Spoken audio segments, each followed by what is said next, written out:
Okay, देखो, हमने जब हाउस प्रॉपर्टी पढ़ा था तो उसमें देखा था, उसमें डिडक्शन मिलती है, स्टैंडर्ड डिडक्शन 30% एनएवी और इंटरेस्ट ऑन लोन।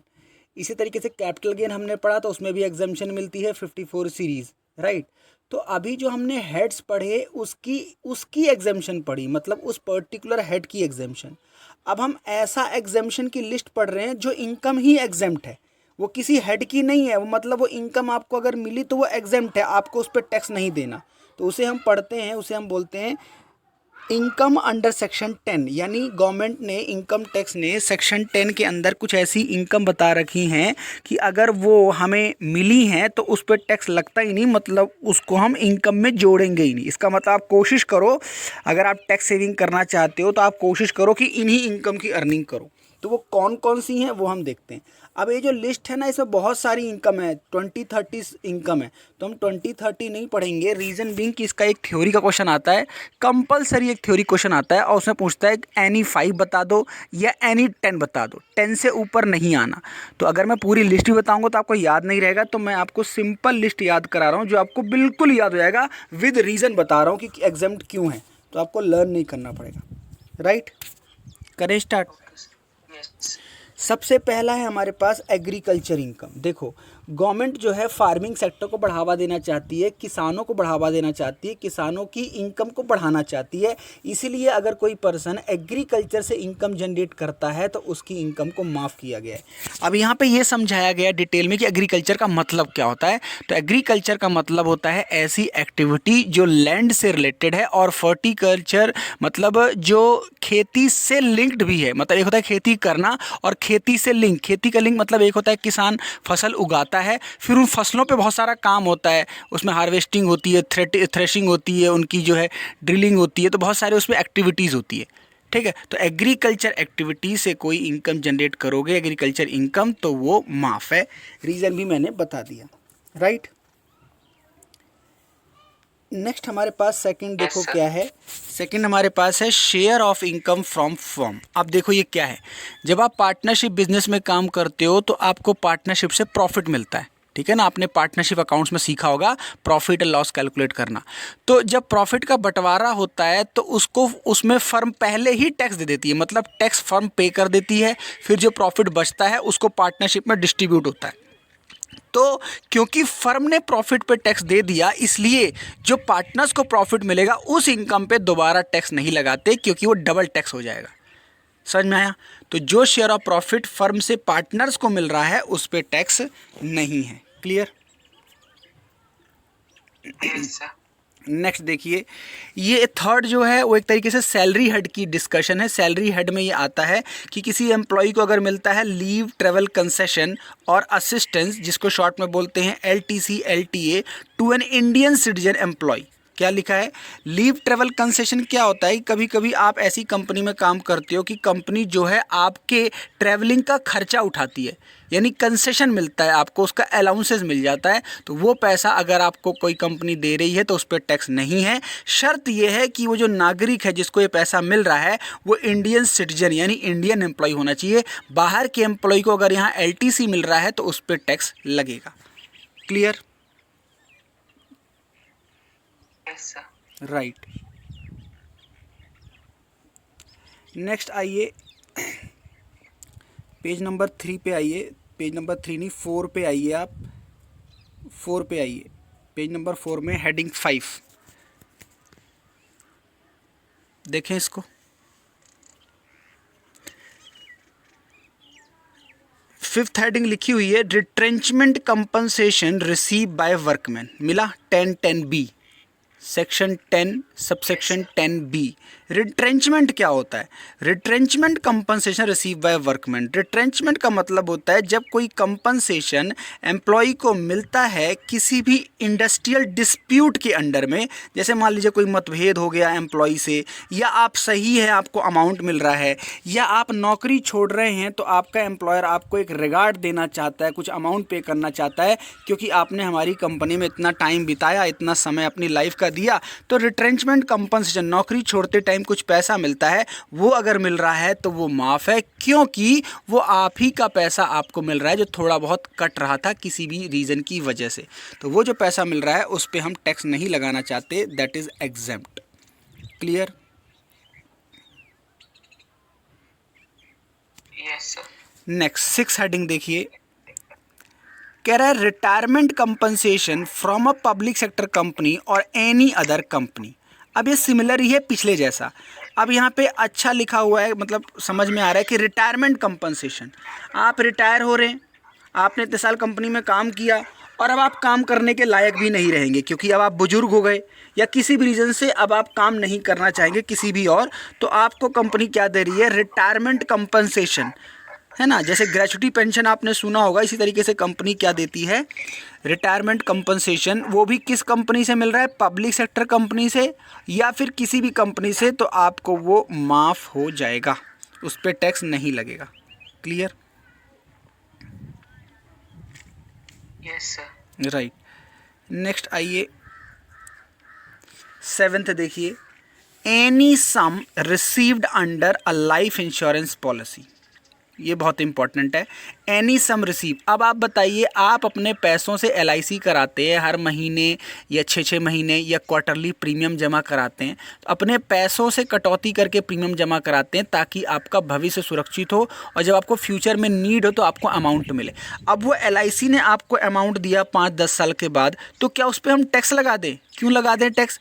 वो आप अपनी ही सेविंग से जमा करा रहे हो, आप ही का पैसा आपको मिल रहा है, तो उस पर टैक्स नहीं है। तो LIC का जब समय शॉर्ट आपको मिलेगा तो उस पर टैक्स नहीं है। Clear? Yes. Next page number आइए 9 पे, स्कॉलरशिप। पेज नंबर 9 पे स्कॉलरशिप, सेक्शन 10-16 करें इसको। यस। देखिए, स्कॉलरशिप का मतलब आपको पता ही होगा, लेकिन स्कॉलरशिप यहाँ पे और क्लियर हो जाएगी कि जब भी कोई गवर्नमेंट किसी भी स्टूडेंट को स्टडी पर्पस के लिए पैसा देती है उसे स्कॉलरशिप बोलते हैं, और उस पैसे पे टैक्स नहीं लगता क्योंकि वो सैलरी नहीं होती, क्योंकि वो अमाउंट आपको काम करने के बदले नहीं मिलता, वो आपको एज अ रिवॉर्ड मिला है क्योंकि आप रिसर्च करें। जैसे मैं आपको बता दूं, जब आप मास्टर डिग्री कर लेंगे और आप जब PhD परस्यू करते हैं तो गवर्नमेंट आपको स्कॉलरशिप अमाउंट देती है, अच्छा खासा 30-40 हज़ार रुपये मिलता है, राइट। उसे JRF बोलते हैं हम, जूनियर रिसर्च फेलोशिप का अमाउंट मिलता है जब तक आप PhD करते हैं। तो वो पैसा आपकी सैलरी थोड़ी है, वो पैसा आपको गवर्नमेंट दे रही है ताकि आप कोई नई इन्वेंशन करें, नई रिसर्च करें, कोई नई थीसिस बनाएं। तो वो स्कॉलरशिप का पैसा यानी कॉस्ट ऑफ एजुकेशन के लिए दिया जा रहा है, तो वो आपका माफ़ है। क्लियर? Yes sir. सर लेकिन अगर कोई रिवॉर्ड मिलता है या प्राइज मिलता है वो तो अदर सोर्सेज में जाता है ना? हाँ, वो तो अलग है, स्कॉलरशिप नहीं है, वो अवार्ड रिवॉर्ड है, अवार्ड रिवॉर्ड है। बट यहाँ पे स्कॉलरशिप है, स्कॉलरशिप का मतलब linked with education and related to education cost. हम ये मान के चलते हैं कि 40 हज़ार गवर्नमेंट आपको दे रही है, आप उसे कपड़े, मोटरसाइकिल, बाइक नहीं खरीदेंगे, अपनी स्टडी की कॉस्ट में यूज़ करेंगे। ठीक है? यस। अब नेक्स्ट है 10th, allowances to MP, MLA और MLC। अब ये जो नेता लोग होते हैं, चाहे आप मेंबर ऑफ पार्लियामेंट बोले हैं, मेंबर ऑफ लेजिस्लेटिव असेंबली बोले, तो इन लोगों को क्या है, बहुत सारे पैसे मिलते हैं। इनको तनख्वाह नहीं मिलती, लेकिन तनख्वाह के नाम पे बहुत सारा चीज़ें मिलता है, जैसे बिजली का बिल का अलाउंसेस, सर्वेंट अलाउंसेस, गाड़ी का अलाउंसेस, इस तरीके से बहुत सारे खर्चे इनको दिए जाते हैं, तो वही इनको बहुत अमाउंट हो जाता है। तो जो अलाउंसेस इनको मिल रहा है, तो गवर्नमेंट ये मान के चलती है कि ये लोग उस अलाउंस का पैसा वहीं यूज़ कर रहे होंगे। अब वो बात अलग है वो क्या यूज़ करते हैं। जैसे मान के चलिए किसी आप MP बन जाते हो, तो आपको पार्लियामेंट में जाना पड़ता है, आपको असेंबली में जाना पड़ता है, मीटिंग में जाना पड़ता है, तो आपको खर्चे मिलते हैं। ठीक है, तो उन खर्चों पर टैक्स नहीं है क्योंकि वो स्पेसिफिक खर्चों के लिए मिल रहा है, वो आपको एज अ इनकम नहीं मिलता। क्लियर? Yes sir. 10th देखिए, income of a news agency. अब इसको थोड़ा सा मैं पढ़ा देता हूँ आपको, देखो क्या लिखा है मैटर।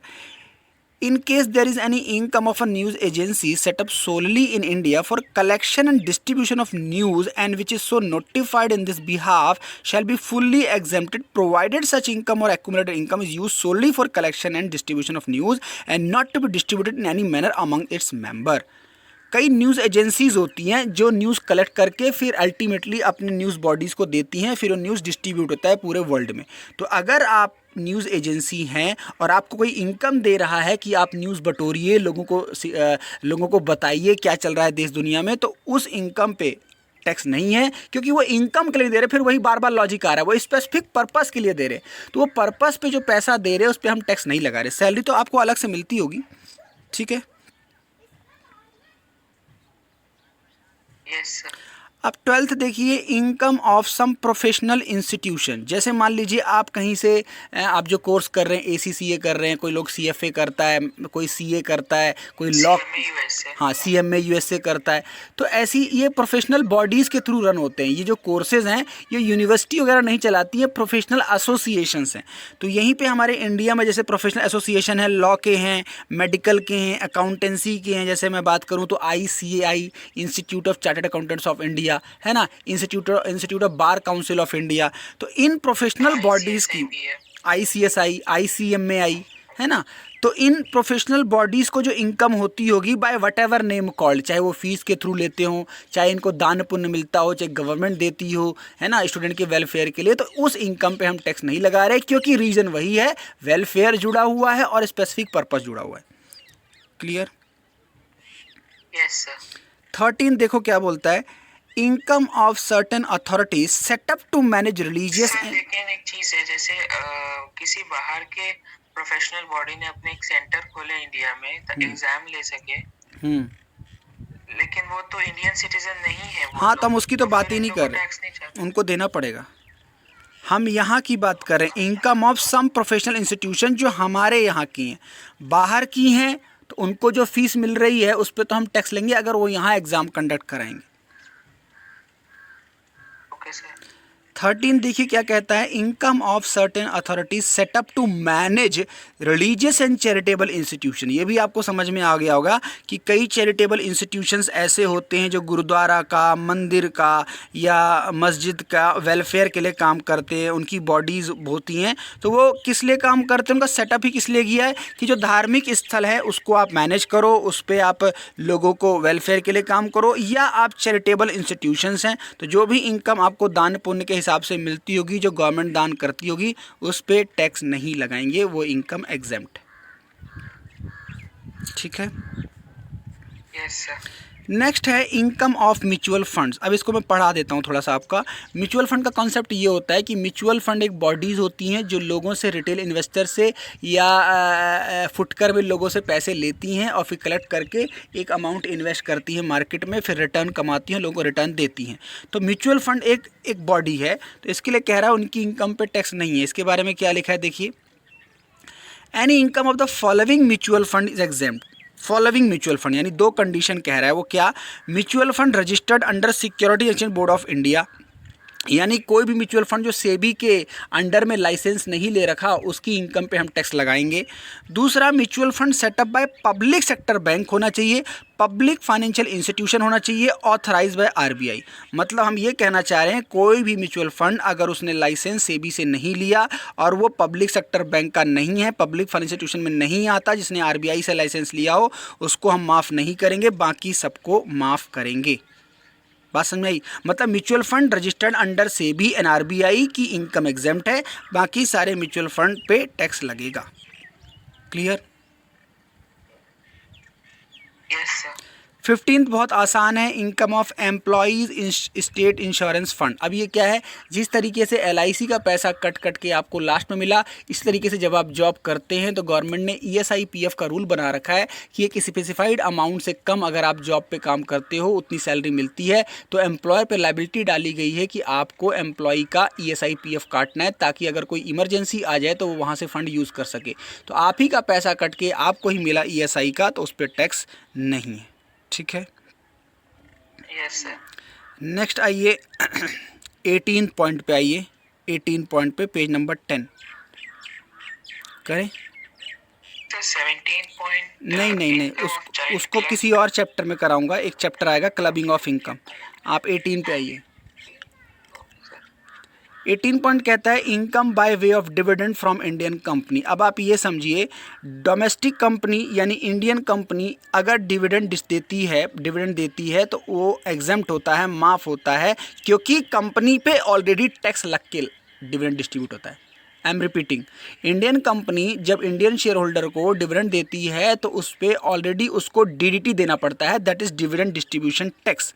हालांकि अब ये चेंज हो गया है, अब ये गवर्नमेंट ने डीडीटी का रूल चेंज किया है, बट अभी आपके लिए इतना रेलेवेंट है यही लिखना है कि अगर Indian company Indian share holders को डिविडेंड देती है तो माफ़ है, फॉरेन कंपनी डिविडेंड देती है तो वो टैक्सेबल है। ठीक है, यस सर। लास्ट आइए 20th पॉइंट पे, लास्ट 20, ये हमारा चैप्टर ख़त्म हो जाएगा। एक क्वेश्चन कंपलसरी आना है, नेम द एनी 5 और name any 10 sources of income और heads of income which are exempt under section 10। तो याद रखना है सेक्शन 10 की इनकम हम पढ़ रहे हैं। सेक्शन 10 का मतलब overall income which is exempt, which is not included in the total income of an SSC, वो जुड़ेगी ही नहीं। ठीक है, 20th कहता है income from international sporting event. अब ये क्या है, देखो इसको पढ़ लेते हैं। Any specified income which is from such international event and which is notified by central government और specified person from any international event held in India shall be fully exempt. लेकिन कंडीशन क्या है, सच event is approve by international body regulating international sport, जैसे BCCI हमारे India का हो गया और आईसीआईसी इंटरनेशनल लेवल पे हो गया। It has participation by more than 2 countries, कम से कम 2 से ज़्यादा कंट्री पार्टिसिपेट करनी चाहिए कम से कम, और it is notified by central government. इसका मतलब अगर कोई स्पोर्टिंग इवेंट है इंटरनेशनल लेवल पे, वहाँ से भी रिकॉग्नाइज है, इंडिया से भी रिकॉग्नाइज है और इंटरनेशनल लेवल पे वो ऑथराइज है, तो अगर वो इवेंट कराती है हमारे इंडिया में तो वहाँ से जो इनकम जनरेट होगी उस पर टैक्स नहीं है। ठीक है, अगर आप उस स्पोर्टिंग इवेंट से इनकम जनरेट कर रहे हैं तो उस पर टैक्स नहीं लगेगा। क्लियर? तो ये टोटल वैसे 20 हैं, देख रहे हो आप, नंबर में 20 हैं, तो 20 एग्जाम में आना नहीं है, 20 हम याद भी नहीं कर पाएंगे, लेकिन 10, 12, 15 आराम से याद हो जाती हैं।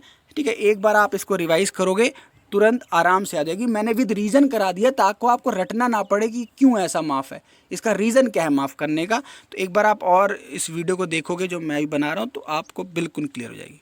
ठीक है, यस।